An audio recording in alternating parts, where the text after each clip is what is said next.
بسم اللہ الرحمن الرحیم۔ درود و سلام ہو محمد و آل محمد پر۔ السلام علیکم۔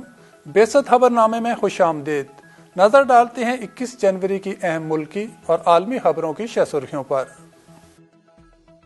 بغداد کے وسط میں واقع کمرشل علاقے میں 2 خودکش بم دھماکوں میں کم از کم 28 افراد جاں بحق اور 70 سے زائد زخمی ہو گئے۔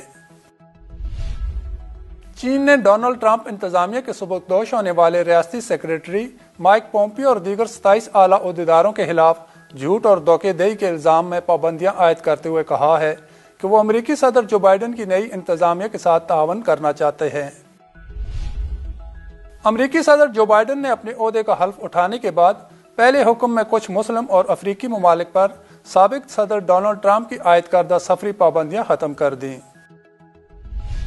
ہندوستان میں کورونا انفیکشن کے نئے معاملات گھٹتے بڑھتے ہوئے تسلسل میں گزشتہ 11 دنوں میں یومیہ معاملات 15 سے 16 ہزار کے قریب آ رہے ہیں، جبکہ اس وبا کو شکست دینے والوں کی تعداد میں اضافہ اور سرگرم معاملوں میں کمی کا سلسلہ جاری ہے۔ حکومت نے بجلی صارفین پر بجلی بم گرانے کی تیاری کر لی۔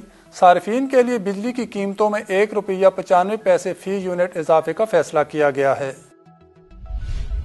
خیبر پختونخوا حکومت نے بچوں سے زیادتی کے قانون میں ترمیم کا بل تیار کر لیا اور مجوزہ ترمیمی بل کے تحت بچوں سے زیادتی کے ملزموں کو سزائے موت یا عمر قید کی سزا دی جا سکے گی۔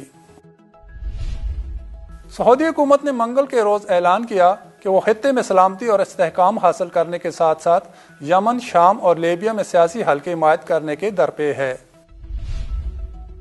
بھارت میں کورونا ویکسین بنانے والے ادارے میں آگ لگ گئی۔ فائر بریگیڈ کی گاڑیاں موقع پر پہنچ کر آگ پر قابو پانے کی کوشش میں مصروف ہیں۔ اور بھارت نے اپنی ویکسین سفارتکاری کا باضابطہ آغاز کر دیا ہے اور کووڈ ویکسین کی پہلی کھیپ بدھ 20 جنوری کو ہمسائے ملک بھوٹان اور مالدیپ روانہ کی گئی ہے۔